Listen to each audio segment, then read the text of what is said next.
It is another Zerg versus Protoss, but I promise you guys it is a good one. I had the choice between a Zerg versus Zerg in the semi-final and a Zerg versus Protoss, and I was leaning towards the ZVZ, but it is Dimaga versus NightEnd that we're casting here, and I kind of had to go for it. So I apologize to all the Polish fans that would have loved to see the match between Dana and Nerch here right now, but I guess the Polish stream is probably going to cover that game. We are currently looking at Dimaga here, starting at the bottom left in game number 1 of the best of 3 here on Frost. He is up against NightEnd, who just lost against the Zerg player, lost against the Polish player Dana, and we are going to find out now if Dimaga or NightEnd are able to advance in that loser bracket here, the ASUS RoG Qualifier, and that's going to be an interesting game. Should be a really good one as well. It's like a little bit reminiscent of the old times in 2011 where you really had this match like quite often, so that was quite funny. So at this point I'm actually really curious to see how Dimaga is going to play this, because his style was always a little bit more individual, especially in this matchup. I still remember when Mana was won a DreamHack and Dimaga was there and always did his style with the Banelings. He really loved to use Banelings against Protoss players, and it worked actually quite well, trading them against his opponent's Zealots. So that was always something that was quite interesting to see, that he developed his own style and he stuck with it, even though everyone else kind of agreed that different things or other things are better. He had his own individual like touch to it, and that was quite cool. We have him also in this game with a little bit more risk than a lot of other Zerg players showed us in this series or in the tournament today. We have him with a hatch first. On a map like Frost, definitely something that you can get away with, but still a few Zergs will be tempted to go into the spawning pool, and he got a bit lucky there with a scout. I mean, that's one of the things that we definitely have to admit. Overlord goes to the top left right away. That gives him an opportunity to scout immediately when NightEnd spawns. Of course, NightEnd now also knows where the position of Dimaga is, thanks to the scout. At least as long as he sees that Overlord. That's of course the big if there. And we can actually just double check that in a second. And from the looks of it, Dimaga managed that really well. No, he didn't. Overlord has been spotted, and therefore the gist is up. NightEnd knows that his opponent starts at the bottom left and immediately redirects the probe. Probe goes immediately to the bottom left. Has the Xel'Naga Watchtower for now, apparently even a little bit reluctant to do anything else. Huh? He saw with the Xel'Naga Watchtower the Overlord and decides to move to the bottom, so we might actually see him with a proxy pylon there. Really interesting.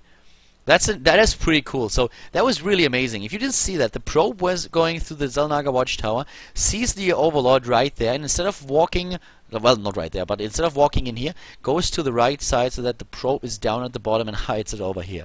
So actually pretty cool what he did there. Can go for a proxy pylon, can go for a later scout, trying to get more scouting information. So that's definitely something that was kind of worth it at this point. Looking to the top left, we have NightEnd right now with his own Nexus. Nexus immediately, of course, built at the natural, but for Dimaga, everything is just gonna well, it's just fine here. The one thing that double evolution chamber that we have for him, and that is, well, super early in the game.